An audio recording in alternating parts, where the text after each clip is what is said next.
Fala galera, tudo em paz? Bom dia, tudo bom? Como é que vocês estão? Hoje a gente vai encerrar nossas atividades, nossa matéria do segundo bimestre, do primeiro semestre, né?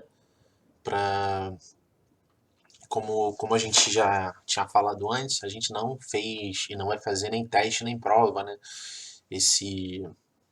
A avaliação ela é feita de forma somativa, como eu já tinha explicado para vocês, né? E essa semana que na escola vocês estariam fazendo a prova a gente não vai fazer, a gente vai fazer mais uma aula comum, porque em toda aula eu passo, basicamente em toda aula eu passo exercícios para vocês, atividades, questões, questionários, e todos esses questionários, todos esses exercícios, todos esses trabalhos, eles valem ponto, ok? É a nossa avaliação somativa.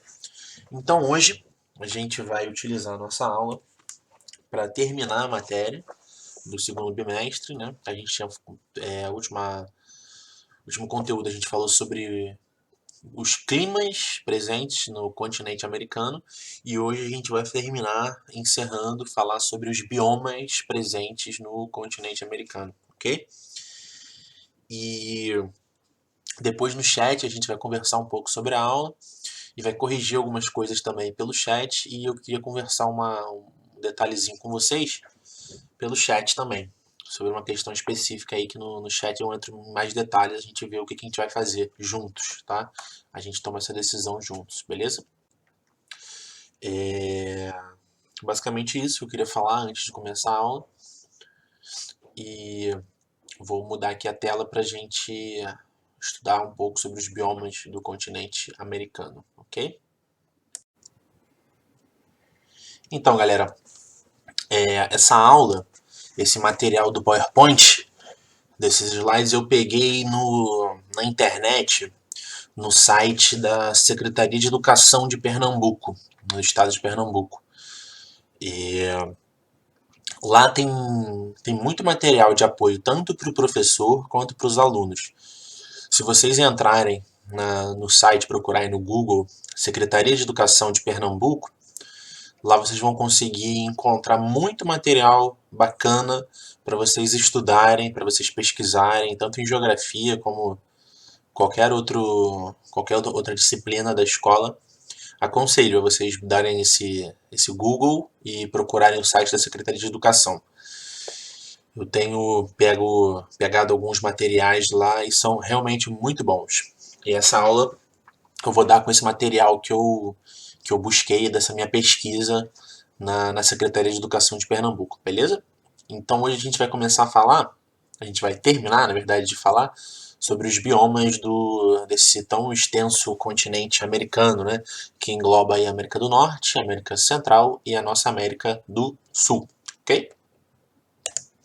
Então aqui eles dizem, né, nesta aula iremos conhecer os principais biomas do continente americano, sua localização e a sua composição. Deixa eu aumentar aqui. Aí eles vêm falando do conceito de bioma, né, o que é um bioma, e ele diz que biomas são sistemas em que solo, clima, relevo, fauna e demais elementos da natureza interagem entre si, formando tipos semelhantes de cobertura vegetal, como as florestas tropicais, florestas temperadas, pradarias, tundras, desertos, enfim. Ou seja, o solo, o clima, o relevo, a fauna, né, os animais e esses demais elementos da natureza, eles vão interagindo e formando um tipo de vegetação característica dessa região. Esse tipo de vegetação característico de determinada região é o que a gente chama de bioma, ok? Aí aqui ele vem falando dos principais biomas do mundo, que nesse momento não é o nosso foco, né? A gente está focado agora nos principais biomas da América, né? Da América do Norte, Central e Sul, ok? Aí vem falando sobre clima, aquilo que a gente já falou. Aqui sim a gente entra na parte onde a gente quer, né? Que são os principais biomas do continente americano, ok? O primeiro deles que a gente vai estudar é a tundra, né? Que ele fica ao norte do continente norte-americano. Deixa eu pegar minha caneta aqui. Tá aqui, né? Aqui é o continente norte-americano, né? México, Canadá, México, Estados Unidos e Canadá. Na parte norte aqui, na parte bem mais fria, que está localizada a tundra, né, próximo ao Círculo Polar Ártico, ok? E ele vem falando aqui, a gente vem falando sobre o tipo de vegetação, como é o solo e como é a fauna, né? Como que é a vegetação da tundra? Ela é formada por líquens e musgos, né? Por aquelas plantas que vão colonizando as pedras, né? Crescem nos alagados na primavera e no verão. E durante o inverno, obviamente, fica coberta por gelo, por ser uma região muito próxima do Polo Norte, né? É um solo aí com muita espessura muito pequena e muito pobre em nutrientes, justamente por conta disso, porque na maior parte do tempo fica congelado, ok? E a fauna, ela é formada por ursos polares, lobos, alguns pássaros e outros animais que durante o verão migram para essa região. No inverno eles não migram por conta desse frio elevado, ok? Um pouco mais abaixo, a gente vai descendo, indo lá de cima até aqui embaixo. Um pouco mais abaixo, a gente tem a floresta boreal, ou a floresta conífera, né? Que são aquelas florestas com aqueles pinheiros clássicos, beleza? Aqui, ó. Esses clássicos pinheiros de Natal, ok? A vegetação ela é muito homogênea, ou seja, é sempre basicamente a mesma coisa e com poucas espécies, né? Árvores com troncos grossos, caules retos e copas em formas de cone, ok? Por isso que a gente chama também ela de floresta conífera, beleza?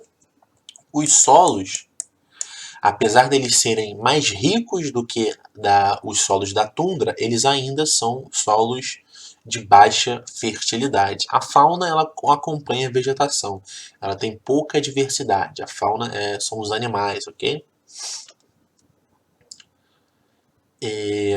A vegetação mediterrânea, né? Daqui para cá, ó, daqui para cá, vocês desconsideram, só consideram o que está aqui na esquerda, né?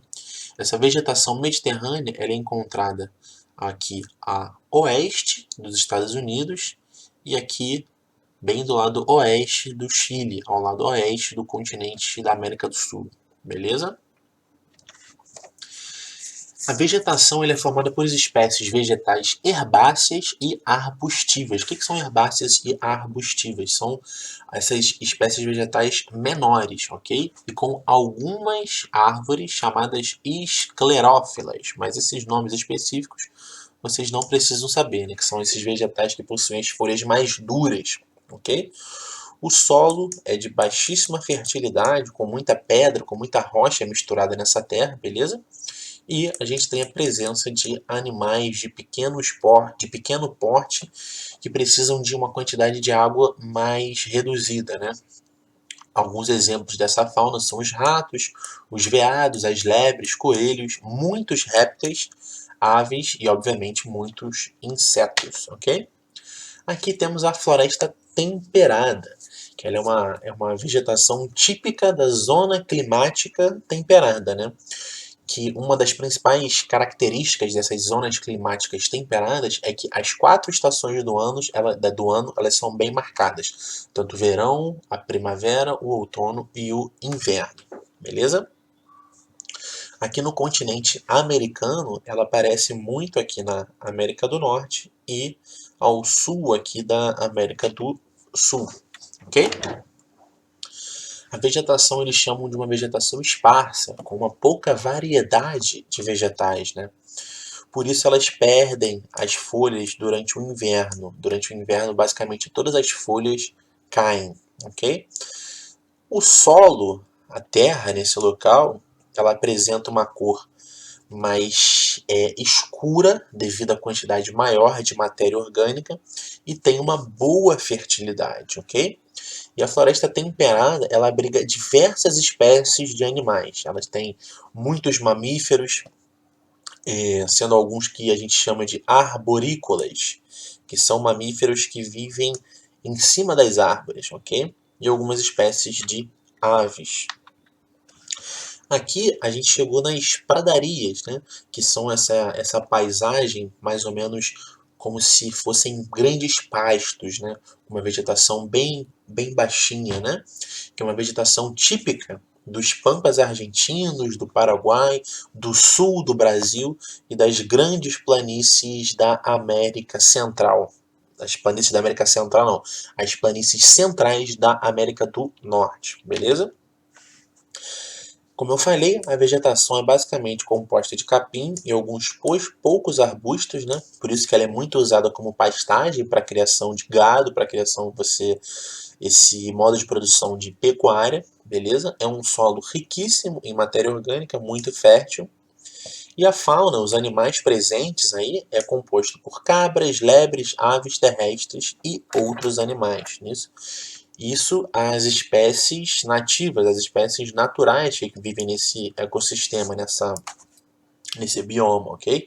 Só que, obviamente, com a criação de gado, com a pecuária, você vai inserir esses animais artificialmente nesse bioma, beleza? Outro bioma que pra gente é muito caro, muito rico aqui no Brasil, é o da floresta equatorial e tropical, né? Que tipicamente é o bioma mais úmido, um dos biomas mais úmidos que a gente tem nessa região das Américas, ok? Com uma quantidade de vegetação muito exuberante, porque um dos exemplos desse bioma é a floresta equatorial, que é a floresta amazônica, é um bioma equatorial, né? É uma floresta muito densa, com árvores muito exuberantes, uma vegetação muito exuberante, né? E é o bioma que a gente encontra a maior biodiversidade do planeta, né? Na floresta amazônica a gente tem uma das maiores biodiversidades do mundo, beleza? Como eu falei aqui, a vegetação é rica em espécies, tem muitas árvores, muitos tipos de vegetação, né? Muito fechada, é uma mata muito fechada, né, como a floresta amazônica, e muito heterogênea. Tem árvores, tem tipos de vegetação de todos os tipos, né? Os solos, eles são solos considerados solos pobres, né? Porque apesar deles de caírem muita vegetação dessas árvores e fornecerem muitos nutrientes para o solo, o próprio sistema de decomposição dessa matéria consome os nutrientes que ali são colocados. Ou seja, eles colocam um nutriente, mas a própria floresta consome esse nutriente, beleza? Por isso que é considerado um solo pobre, ok? Temos também o bioma desértico, a vegetação desértica ou semidesértica, né? Que se dá nessas áreas com um teor de umidade mais baixo aqui na América. Como, por exemplo, todo esse lado oeste aqui da América do Sul, não é? E essa porção aqui da América do Norte, né? E por que aparece esse tipo de vegetação desértica e semidesértica aqui no nosso continente americano? Aí aqui, nesse slide, a gente diz: aparecem no continente americano influenciadas por outros elementos naturais, como as correntes marinhas, ou em função da distribuição do relevo. Lembra disso? Que a gente falou sobre as correntes frias que atuam nessa parte aqui do continente, né? Aqui a gente tem a corrente de Humboldt, que chega aqui até a América do Sul, que é uma corrente muito fria, ocasiona menor evaporação de água, ocasionando diretamente por conta disso um clima mais seco, certo? E por conta do clima mais seco, a vegetação também vai ser uma vegetação característica de climas secos, como é o exemplo da vegetação desértica, ok?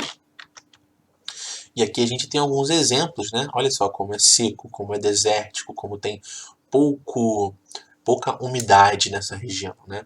É uma vegetação composta por espécies vegetais adaptadas a esse clima desértico, a pouca água, né? Que são chamadas de xerófilas. No Brasil, é representado pelo sertão do Nordeste, na nossa região Nordeste, beleza? Os solos, obviamente, são muito arenosos, pedregosos e com baixa fertilidade. E a fauna é composta por répteis, insetos e alguns mamíferos, que também são adaptados a esse baixo índice pluviométrico, a essa baixa quantidade de umidade e de chuva, beleza? E a gente tem também a vegetação de montanha, ou que a gente chama também de vegetação de altitude, ok? E voltei para o outro lado aqui, para cá. E nessas regiões de montanhas, a vegetação vai variando de acordo com a altitude. Quanto mais a gente vai subindo, menos densa vai ficando essa vegetação. Vai se mudando drasticamente essa paisagem dessa vegetação de altitude, ok? Aí que ele já vai mostrar algumas questões que são propostas para a gente fazer, mas que a gente vai conversar juntos aí se a gente vai resolver essas questões, se a gente vai resolver outras questões e fazer algumas correções de exercícios, ok? Então a gente falou rapidamente aqui sobre os biomas do nosso continente americano, né? Tanto da América do Norte, da Central quanto do Sul.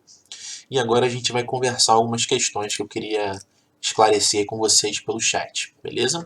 Um abraço aí a todos e a todas. Um beijo grande.